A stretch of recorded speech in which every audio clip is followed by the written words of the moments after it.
किया था तारकाई, लिखवा दिया था क्या तारकाई? ये लिखवाया था, समझाएगा। जैसे कल वाली क्लास में मैंने तारकाई के पहले क्या करवाया था? अंतर प्रतिरोधी जालिका, उससे पहले लाइसोसोम, लाइसोसोम और ईआर।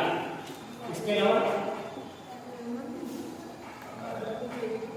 ठीक है, लाइसोसोम की खोज किसने की है? लाइसोसोम में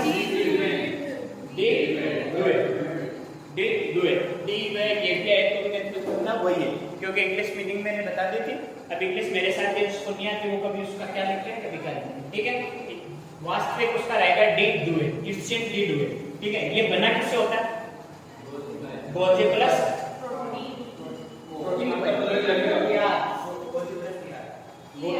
ईआर, यानी अंतर प्रतिरोधी जालिका और गोल्जी का, इससे ये बना होता है लाइसोसोम। और एक वैज्ञानिक आया था जिसका मैंने नाम लिखाया था स्वानसन, उसने क्या बताया था कि लाइसोसोम ओनली फॉर गोल्जी से बने होते हैं, उसने ईआर का जिक्र नहीं किया, ठीक है। इसके बाद अपन इसमें एंजाइम देखे थे, कुछ एंजाइम पाए थे लाइसोसोम में, कौन कौन से थे? राइबोन्यूक्लियेज, प्रोटीएज और लाइपेज। ये क्या है? एंजाइम। वैसे देखे थे कि पाचक में कार्य, पाचक में सहायक है ना, वो एंजाइम है। तो इसमें क्या कर रहे हैं कि कोशिका में पाए जा रहे हैं, ये पाचक का कार्य करते हैं। जो अपशिष्ट पदार्थ होते हैं या मर्द सेल्स, उसको कौन नष्ट करता है? लाइसोसोम। अगर इनकी मात्रा ज्यादा हो तो जो एंजाइम निकल के क्या करेंगे? खुद की ही कोशिका को खा जाएंगे, इसलिए इसको क्या बोलते हैं? कोशिका की आत्मघाती थैली, सुसाइड ऑफ सेल्स इंग्लिश में बोले तो, यानी खुद ही मर जाती है। कौन? लाइसोसोम। इसका क्वेश्चन यही बनता है कि कोशिका की आत्मघाती थैली किसे कहते हैं? किसे कहेंगे? लाइसोसोम। फिर किया था मैंने ईआर लिखवाया था, ईआर की खोज करता लिखवाया था, ठीक है। ईआर कितने प्रकार की थी? दो। ईआर का कार्य क्या था? क्योंकि ये अंदर जो कोशिका के अंदर है वो क्या करता है? एक तरीके से कंकाल का कार्य करता है, कोशिका का कंकाल बनाता है, जिससे क्या करता है कि केंद्रक और केंद्रक झिल्ली, केंद्रक और कोशिका झिल्ली को पास होने से बचाता है, यानी उसके बीच में आ जाएगा तो उसको क्या करेगा? पास में आने देगा, ठीक है। तो दो प्रकार की बताई थी मैंने, एक तो चिकनी और एक कुंडली। कुंडली ईआर को बताई जिसके ऊपर राइबोसोम पाए जाते हैं, ठीक है, जिसकी सतह पर राइबोसोम पाए जाते हैं। और जो खुरदरी होगी वो प्रोटीन के संश्लेषण के सहायक है। क्यों? क्योंकि उस पर राइबोसोम है, उससे याद हो जाएगा आपको, क्योंकि राइबोसोम को अपन ने कहा था प्रोटीन की फैक्ट्री, ठीक है। इसके बाद जो चिकनी ईआर थी उस पर कोई राइबोसोम या कोई कण नहीं थे, इसलिए उसकी सतह कैसी थी? चिकनी थी। इसके अलावा वो क्या चिकने में मैंने बताया था, चिकना का बोलता है जब ज्यादा दूध में क्या वसा, यानी जो चिकनी ईआर है वो किसके संश्लेषण रसायन के लिए वसा था। ये दो मैंने कल कराया था। तारकाइड क्या होते हैं?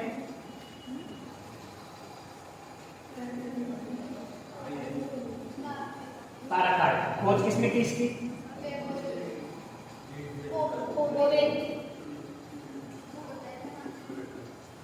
बोवेन, या फिर इसको लिख देते हैं ये बात, ठीक है। एक ही बात है, तो आपको क्या याद रखना है? बोवेन। तारकाइड की खोज किसने की थी? तारकाइनियो, इसको और क्या बोल सकते हैं? सेंट्रोसोम, यानी इंग्लिश नाम नहीं है। आपने देखा वो बहुत सी जगह इंग्लिश की जगह हिंदी दे देता है, ये बोलते हैं कि सेंट्रोसोम की खोज किसने की? तो अपन बोलते हैं तारकाइड। तारकाइड को क्या बोलते हैं? सेंट्रोसोम। और सेंट्रोमियर अलग लिखवाया था मैंने, गुणसूत्र बिंदु, जहाँ दो गुणसूत्र चिपकते हैं या आपस में जुड़ते हैं, उस बिंदु को क्या कहते हैं? गुणसूत्र बिंदु, और इंग्लिश में सेंट्रोमियर, ठीक है। तो तारकाइड या सेंट्रोसोम और बोवेन ने इसकी क्या खोज की थी। और तारकाइड में बताया तारकाइड कार्य क्या करती है। वैसे पहले ये बताओ, तारकाइड में अपन ने कोशिका प्रोटी को जंतु और पादप दोनों में पाई जाएगी, एक में पाई जाएगी? दोनों में पाई जाएगी ना, वेरी गुड। ओनली फॉर जंतु सेल्स में पाई जाएगी, ये पादप कोशिका में नहीं पाई जाती। मैंने जब पादप कोशिका और जंतु कोशिका में अंतर लिखवाया था, तो पहला अंतर तो था इधर झिल्ली और उधर भित्ति पाई जाएगी। दूसरा यही था कि जंतु कोशिका में तारकाइड उपस्थित होता है, लेकिन पादप कोशिका में तारकाइड नहीं पाया जाता। उसके नीचे वाला था कि जंतु कोशिका में लवक उपस्थित, लेकिन पादप कोशिका में उपस्थित। ये दोनों चीज याद रखना, लवक जंतु में नहीं पाया जाता, पादप में पाया जाता है, परंतु तारकाइड जंतु में पाया जाता है, पादप में। इसका कार्य क्या होता है? तो कार्य अपन देखिए, एक तो होता है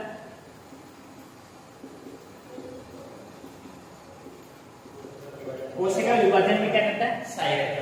जब कोशिका विभाजन होगा तो उसमें इसका कार्य होगा। जब मैं कोशिका विभाजन पढ़ाऊंगा वैसे आपको तब बताऊंगा, क्योंकि इसमें ताराकार कैसी संरचना बनती है और जिसे ताराकार बोलते हैं अपन, ये दोनों क्या करेंगे, गुणसूत्र को आपस में खींचेंगे। ठीक है, जब ये सेल्स होती है वो खींचेंगे, किसी भी वस्तु को अपन बीच में से खींचते हैं तो उसके दो भाग हो गए, ऑब्वियसली बात है, उसी प्रकार कोशिका का विभाजन। ठीक है, कोशिका विभाजन। और मैंने बताया था पुरुषों में क्या करता है, शुक्राणु की पूंछ का निर्माण करता है, पूरी का निर्माण नहीं करता है, किसका, पूंछ का। ये पूंछ क्या करती है, गति, शुक्राणु को क्या देती है, गति प्रदान करती है, जिसमें मुख्य रूप से क्या सहायक हो जाएगा, क्यों, क्योंकि ताराकार क्या बना रहा है, पूंछ, और पूंछ क्या कर रही है, गति बना रही है। ठीक है, ये लिखना तो ताराकार। कुछ इनके फैक्ट है जो ऐसे समझने हैं कि आपको जब क्वेश्चन कराऊंगा ना तब समझ आएंगे, नहीं एक दो दिन बाद आपको क्वेश्चन कराऊंगा याद रखो। हेडिंग डालो ताराकार या सिम्पोसिस।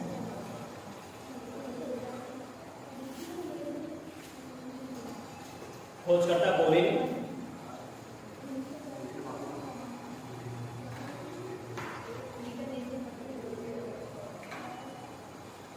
खोज करता बोवेरी और ये लिखो, ताराकार जंतु कोशिका में उपस्थित होती है, पादप कोशिका में अनुपस्थित, या पादप कोशिका में नहीं पाई जाती, जंतु कोशिका में पाई जाती है, पादप कोशिका में नहीं पाई जाती।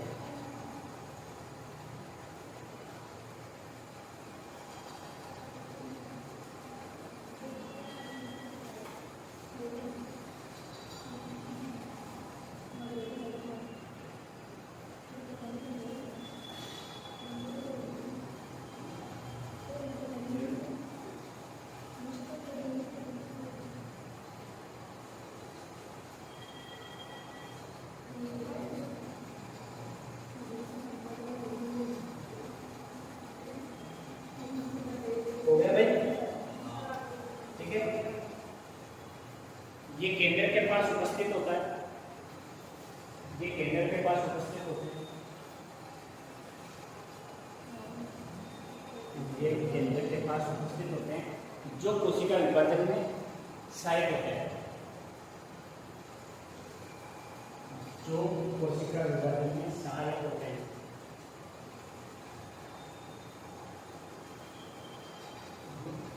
कोशिका विभाजन में सहायक होते हैं। अगली लाइन में देखो, शुक्राणु की पूंछ,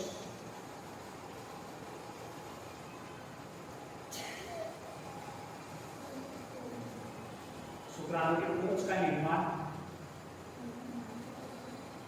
ताराकार से होता है, जो शुक्राणु को गति प्रदान करते हैं, गति में सहायक करते हैं।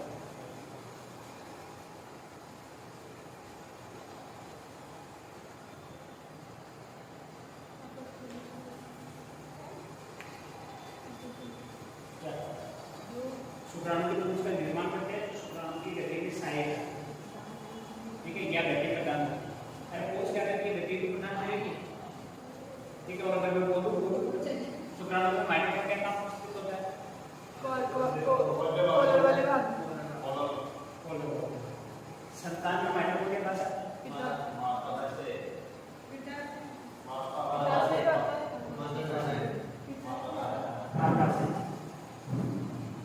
कोलर वाला भाग में मैंने बताया था, जब शुक्राणु निषेचन होता है तब शीर्ष भाग जाता है, पूंछ और कोलर वाला भाग बाहर रह जाता है, और उसके शुक्राणु में यानी कोलर वाला भाग में माइटोकॉन्ड्रिया पाया जाता था, वो गया है। ठीक है, हो गया है। इसके बाद रहता है अपना जीतना।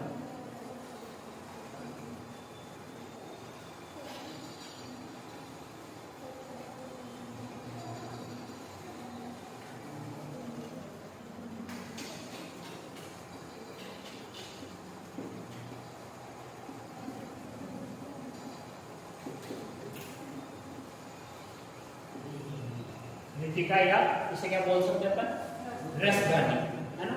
रसधानी का मतलब आपको पता होगा, जैसे कि कोई अपन चीज बोलते हैं कि रसधानी, यानी इसमें क्या पाया जा रहा है, रस, लिखना मतलब समझाना। ठीक है, इसकी खोज की थी डडार्नी, इसने की थी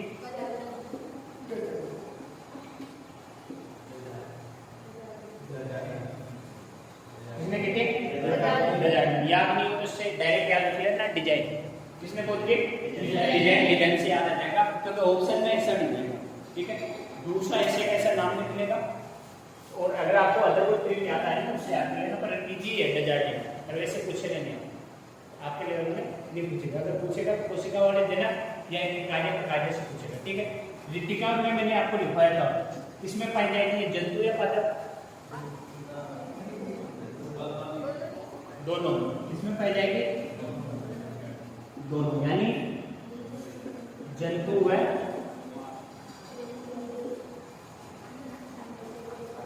इसके अलावा मैंने लिखाया था कि ये जंतु में पाई जाती है, क्या करती है? जंतु में पाई जाती है। मैंने आपको कोशिका, जंतु कोशिका पादप कोशिका में अंतर लिखवाया था, पर छठा या सातवां अंतर ये लिखवाया था कि जो ऋतिका होती है जंतु कोशिका में आकार में छोटी पर संख्या में ज्यादा, लेकिन पादप में क्या होगा? आकार में बड़ी लेकिन, लिख सकते हैं कि जंतु में क्या है, आकार तो कैसा है इनका? छोटा, पर संख्या, ठीक है। अब पादप का लिखो मैं सेम टू सेम, तो आकार पर संख्या कम, डायरेक्ट लिख लो ना। अगर मैं कहूँ कि जैसे मान लो मेरे हाथ में ये है ऋतिका, इसे मान लो आप, अगर मैं कहूँ कि इसमें छोटे छोटे कुछ दाने डालने हैं तो वो ज्यादा आएंगे या बड़े बड़े दाने डालने वो ज्यादा आएंगे? छोटे वाले। तो आपको याद रखना कि जहाँ छोटा आ रहा है वहाँ ज्यादा संख्या में आ जाएगी, ठीक है, और जहाँ बड़ा आ रहा है वहाँ कम। अपेक्षा कर किसमें कि जो जंतु में जितने ऋतिकाएं पाई जाएगी उसकी कम पाई जाएगी, ठीक है। अब ये ऋतिका है, ऋतिका का बाहरी आवरण,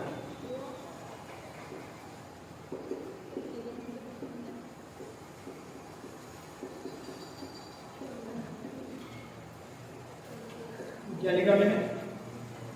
टोनोप्लास्ट, यानी जो ऋतिका है उसका बाह्य आवरण होता है वो किसका बना, कैसा होता है, या उसे नाम क्या दिया? टोनोप्लास्ट। मैंने टेलोमियर का लिखवाया था, यहाँ तो टोनोप्लास्ट है, टेलोमियर का लिखवाया था आपको गुणसूत्र का ऊपरी शीर्ष या किनारा, जो ऊपरी किनारा साइड वाला, यानी जो उसमें आवरण था उसे क्या लिखा था? पेलिकल, लेकिन जो शीर्ष भाग था उसे क्या लिखा है? टेलोमियर। ये है टोनोप्लास्ट, है ना। बहुत से जगह टेलोप्लास्ट भी बोलते हैं इसे, लेकिन आपको टोनोप्लास्ट याद रखना है। यानी जो ऋतिका है उसका बाह्य आवरण कैसा होगा? जो आवरण होगा उसे कहते हैं टोनोप्लास्ट, ठीक है। ये जो ऋतिका होती है इसके अंदर जो एक तरीके से अपन बोल सकते हैं इसको डस्टबिन, यानी कचरा पात्र होता है ना अपना,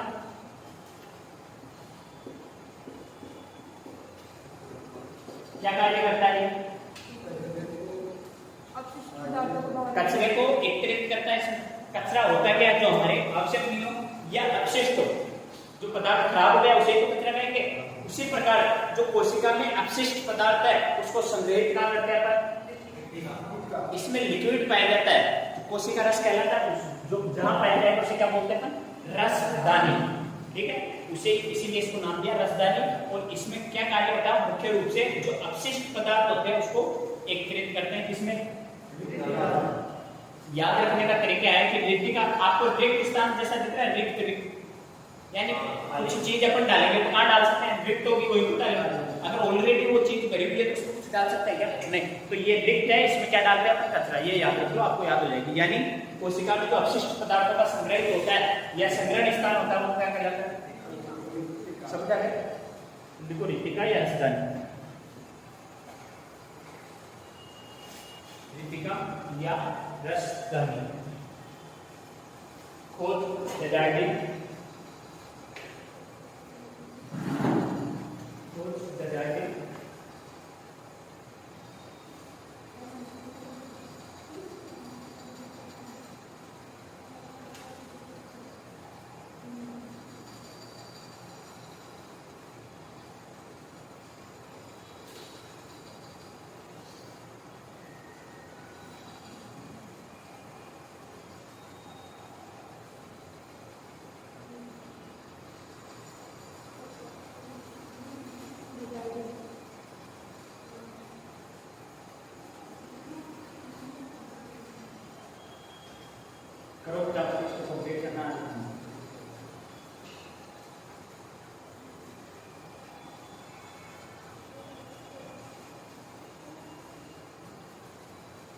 लिखा?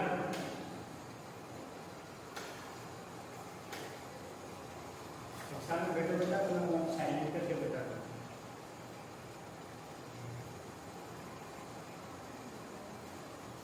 समझ जाओ एक्सरसाइज का ऐसा उतार तो समझ तो जाओगे या दिखाओ भाई। ये जंतु और पादप दोनों में उपस्थित है। जंतु में आकार छोटा पर संख्या में ज्यादा पाए जाते हैं, लेकिन पादप में आकार क्या होता है? बड़ा और संख्या में कम। वो जो रितिका के बाहर का आवरण होता है उसे क्या बोलते हैं? टोनोप्लास्ट। और इसके आगे की जो लाइन है कचरा पात्र वाली, वो मैं लिखवाऊंगा।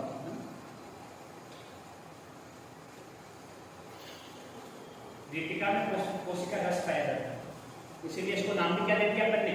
रसदार।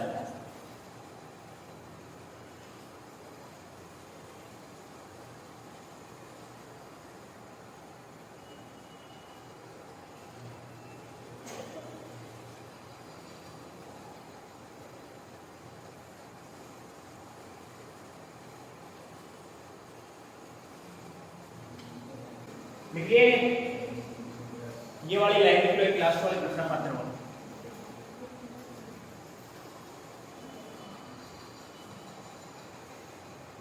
रिक्तिका में कोशिका के अपशिष्ट पदार्थ एकत्रित या संग्रहित होते हैं। रिक्तिका में कोशिका के अपशिष्ट पदार्थ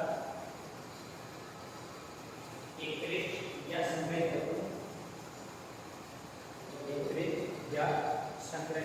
होते हैं।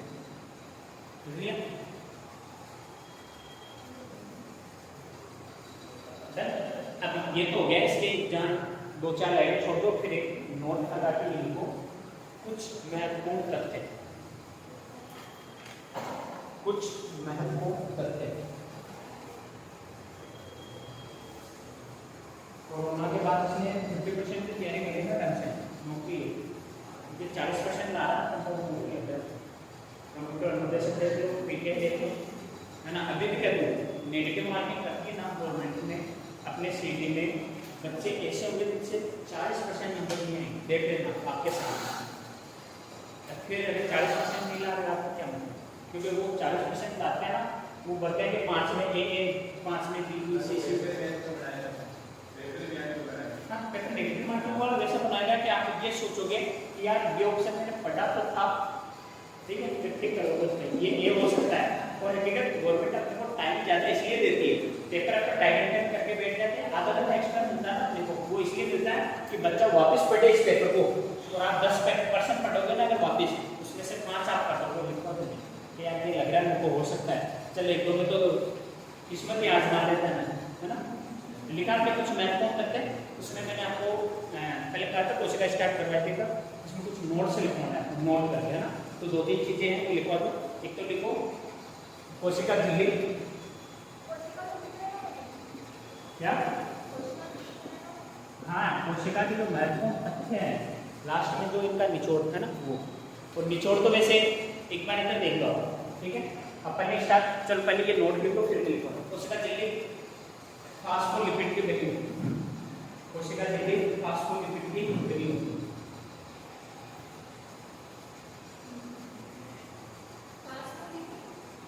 फास्फोलिपिड ये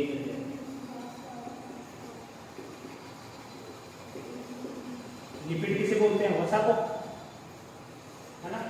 क्वेश्चन था वनरक्षक वाली, अभी जो लेटेस्ट वैकेंसी गई थी ना वनरक्षक वनपाल वाली, उसका क्वेश्चन था क्या कोशिका झिल्ली में वसा पाई जाती है? कथन क्या आधार पर था कि वो आता है जैसे निम्न में से सही है, निम्न में से गलत है।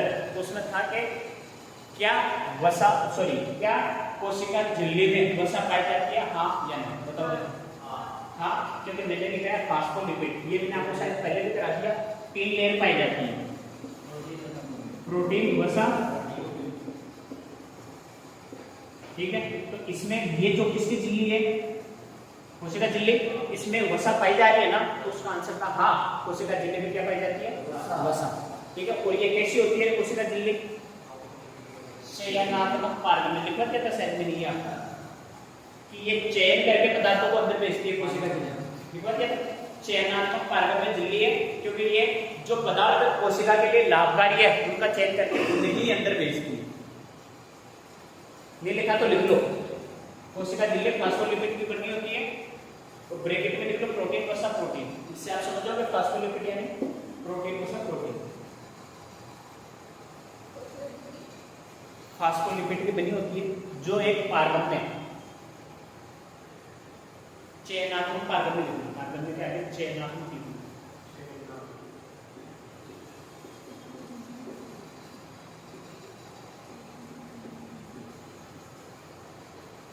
चयनात्मक पारगम।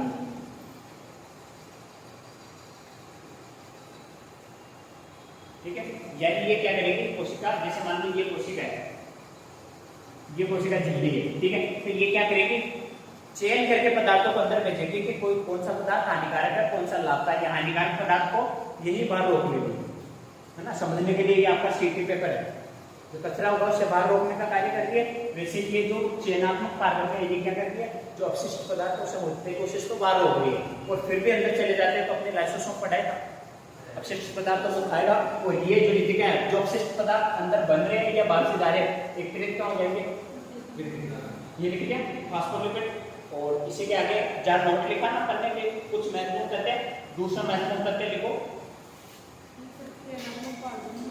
ये झिल्ली होती है जो पदार्थों का चयन करके अंदर भेजती है। पादप कोशिका किसकी बनी होती है, पादप कोशिका किसकी बनी होती है,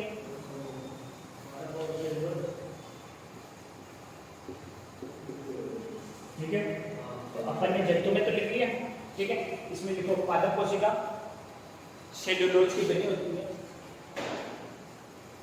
पादप कोशिका सेल्यूलोज की बनी होती है।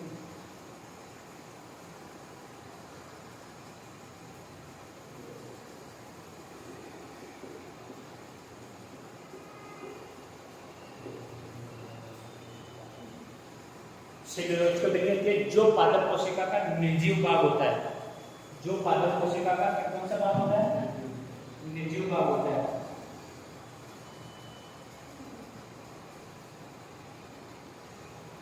जो पादप कोशिका का कौन सा भाग होता है, निर्जीव भाग। और आपको मैंने जब पादप कोशिका जंतु कोशिका ना सॉरी कार्बोहाइड्रेट करवाया था, तब भी करवाया था मैंने, कार्बोहाइड्रेट में तीसरा आपने किया था पॉलीसेकेराइड, जहां पे मैंने लिखवाया था कार्बोहाइड्रेट किसके रूप में संग्रहित होते हैं, पॉलीसेकेराइड, और लिखवाया था पादप कोशिका किसकी बनी होती है, सेल्यूलोज की।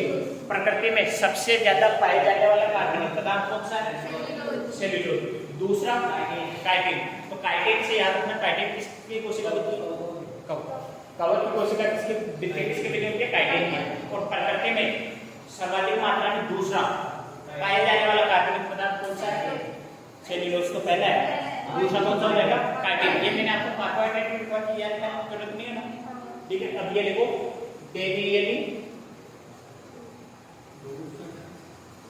डेनियली व डोसन। अगली में महत्वपूर्ण तथ्य में लिखवा रहा हूं आपको, डेनियली व डोसन ने कोशिका झिल्ली को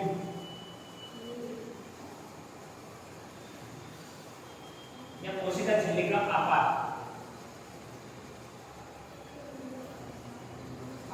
या संरचना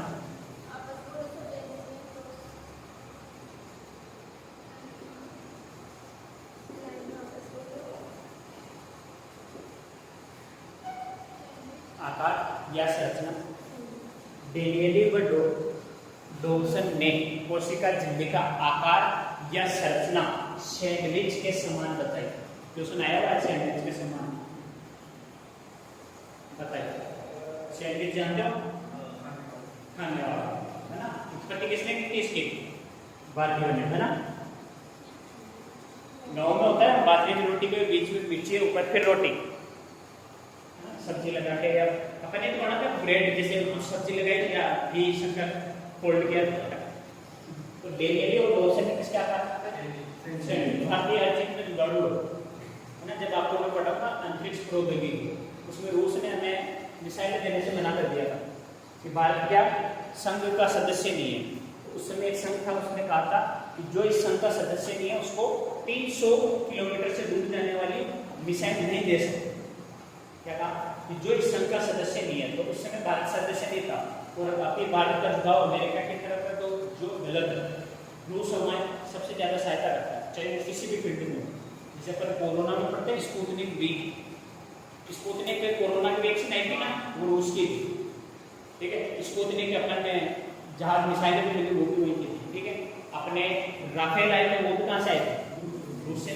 तो रूस ने हमारी बहुत सहायता की। तो उस समय रूस ने पहले तो कहा हम देंगे भारत को मिसाइल 300 किलोमीटर से अधिक जाने वाले, 300 किलोमीटर तक जाने वाले।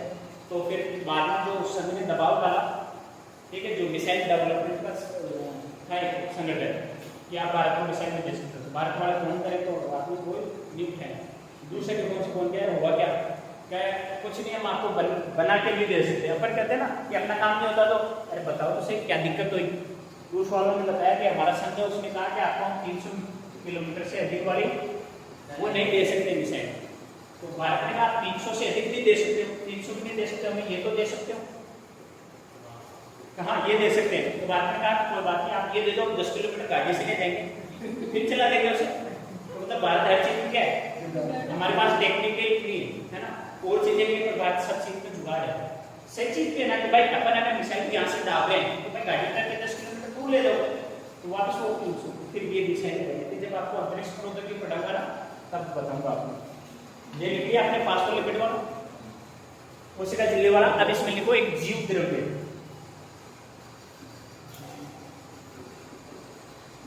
जीव द्रव्य,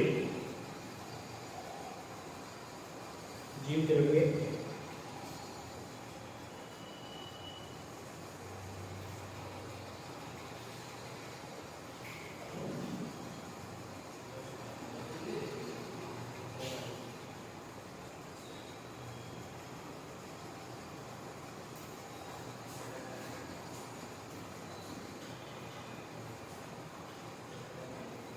जीव द्रव्य शब्द को किनके ने दिया?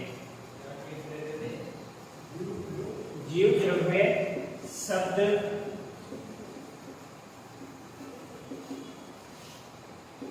पुरकिंजे ने दिया।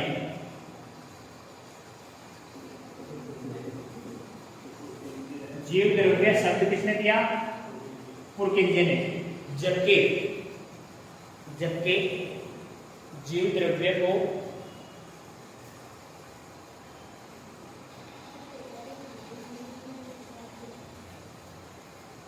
जीवन का भौतिक आधार टेक्सले ने बताया। जीव द्रव्य शब्द किसने दिया था? पुरकिंजे ने। परंतु जो जीव द्रव्य शब्द है उसको जीवन का भौतिक आधार किसने बताया था? टेक्सले ने। टेक्सले ने बताया। एक हेकले भी लिखा है आपने, हेकल या हेकले, कहाँ लिखा है बताओ? Haeckel, very good. लवक का खोज करता लिख रहा था, है ना? तो ये जो शब्द होते हैं ना दोनों मिलने वाले हैं, इनको ज्यादा नोटिस किया तो जीव द्रव्य शब्द पुरकिंजे ने दिया, जबकि टेक्सले ने क्या बताया? जीवन का भौतिक आधार। ठीक है, लिखो एक कोशिका सिद्धांत।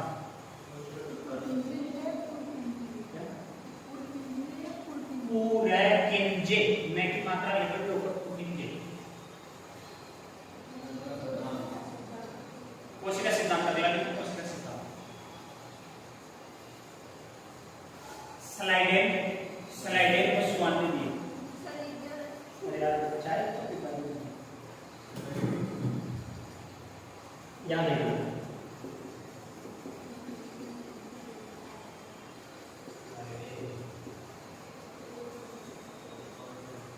सुमान ने दिया, करेक्ट देखना ना, मैं लिखवाता हूँ। ये देखो कोशिका सिद्धांत स्लाइडेन। सुमान किसे कहते हैं अपने भारत में? कुत्ते को संस्कृत में कुत्ते को, है ना? अध्ययन को नाम है।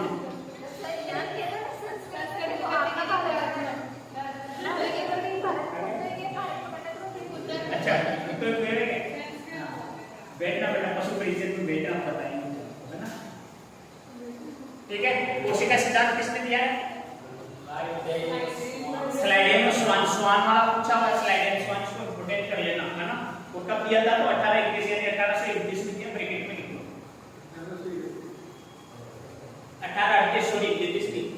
इसने तो क्या था, केंद्र की खोज आर के लिए जड़ों में इसने की थी रॉबर्ट ब्राउन, केंद्र की खोज है ना 1831 सही है।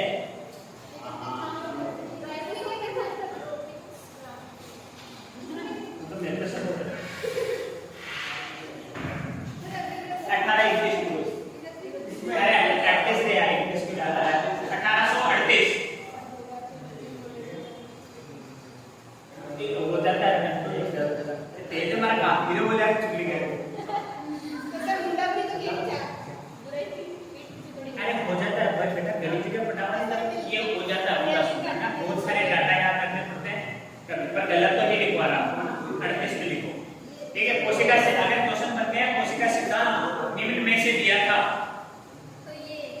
स्लाइडेड बाय स्वान, अगर दोनों साथ में हो एक एक की हो स्वान और स्लाइडेड को भी क्या करना है अपने को ही टिक करना है।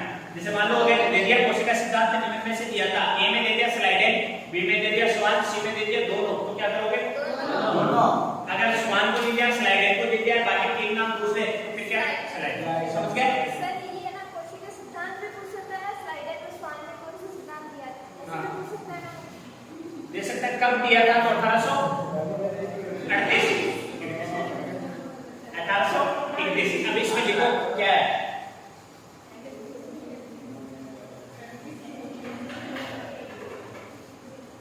जिसके अनुसार स्लाइडेन और स्वान के अनुसार या लिखो इनके अनुसार प्रत्येक जीव कोशिका से मिलकर बना होता है।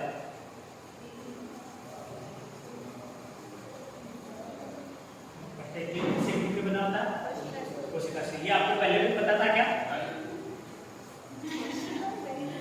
अरे तो आपको नहीं पता था जीवन को शरीर को संरचनात्मक या क्रियात्मक इकाई से कहते हैं कोशिका। कोशिका से मिलके क्या बनते हैं ऊतक, ऊतक से मिलके अंग से मिलके अंगतंत्र से मिलके शरीर। तो शरीर के सबसे छोटी इकाई कौन सी होगी? ये चीज ये कह रहे हैं कि प्रत्येक जीव का शरीर किससे बना होता है, ये सिद्धांत दिया था और इसको हम पढ़ रहे हैं ना। अगली लाइन में देखो जीवों के शरीर की, इसी में लिखना जो कोशिका सिद्धांत था ना, यानी कोशिका क्या है जीवों के शरीर की संरचनात्मक एवं क्रियात्मक इकाई है।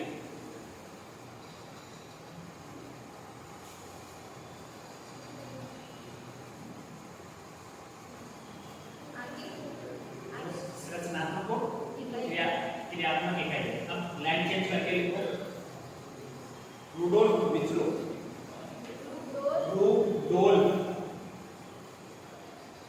विचलो 1855 में रूडोल्फ विचलो ने कहा था कि जो नई कोशिका बनेगी वो पूर्ववर्ती कोशिका से बनेगी।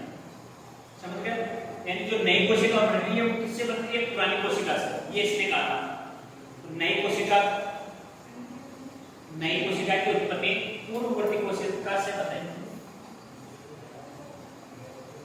1855 में रूडोल्फ विचलो ने कहा था कि जो नई कोशिका होती है वो पूर्ववर्ती कोशिका से ही मिलकर बनी होती है या से ही बनती है, पूर्व कोशिका से ही बनती है।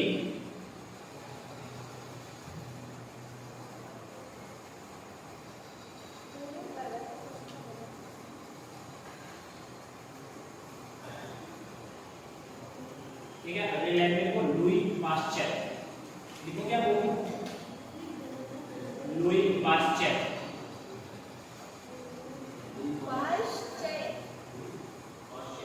लुई पास्चर, लुई पास्चर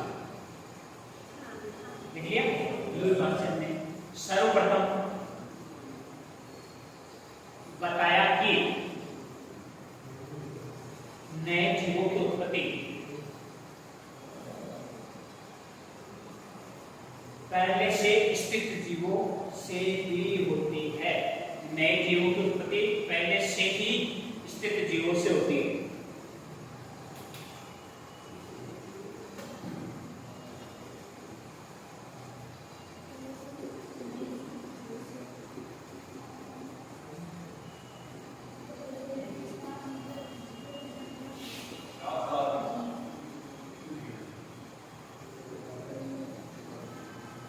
ठीक है, जो अपन ने पढ़ा अभी, जो लुई पास्चर ने क्या बताया कि जो नए जीव बनते हैं वो किससे बनते हैं, पुराने जीवों से, यानी जो पहले से जीव स्थित है उससे बनते हैं। तो उसको एक सिद्धांत कहते हैं जीवात्म जीवोत्पत्ति सिद्धांत, यानी जीवों की उत्पत्ति जीवों से।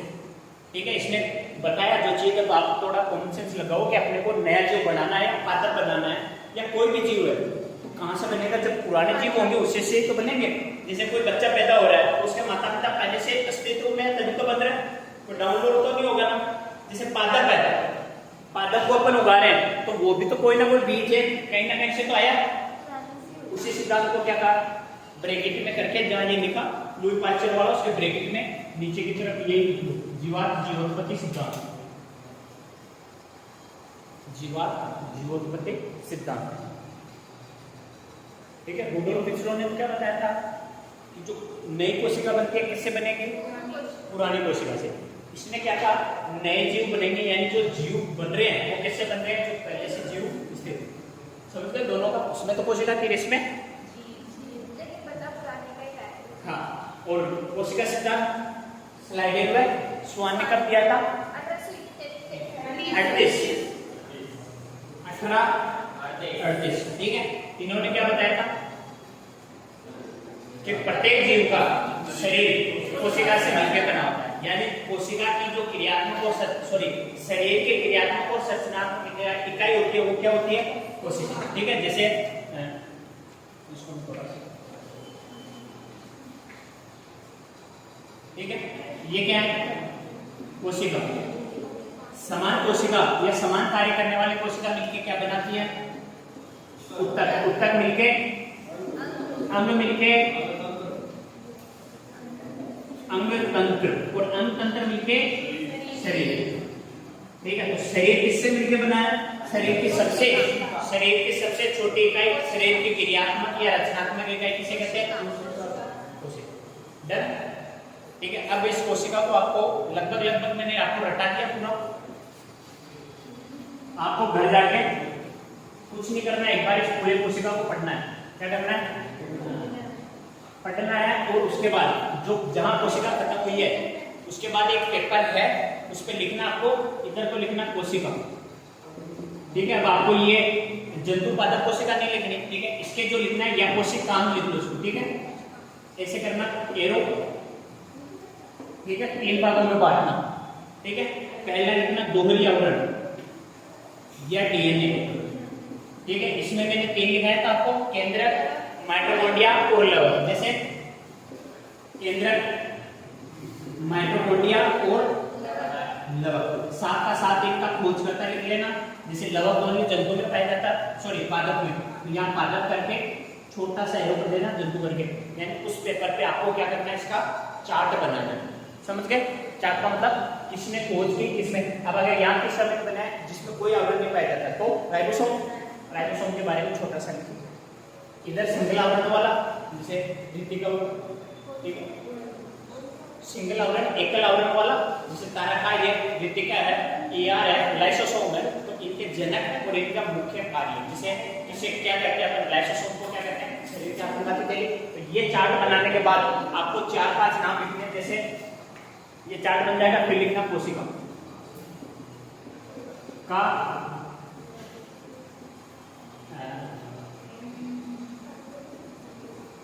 नियंत्रक, किसे कहते हैं, केंद्रक को। ठीक है, इसके बाद ये चीज छोड़ना, नियंत्रक लिखा, इसमें लिख देना यातायात। यातायात नियंत्रक किसे कहते हैं, कोशिका का यातायात नियंत्रक गोल्जी का है।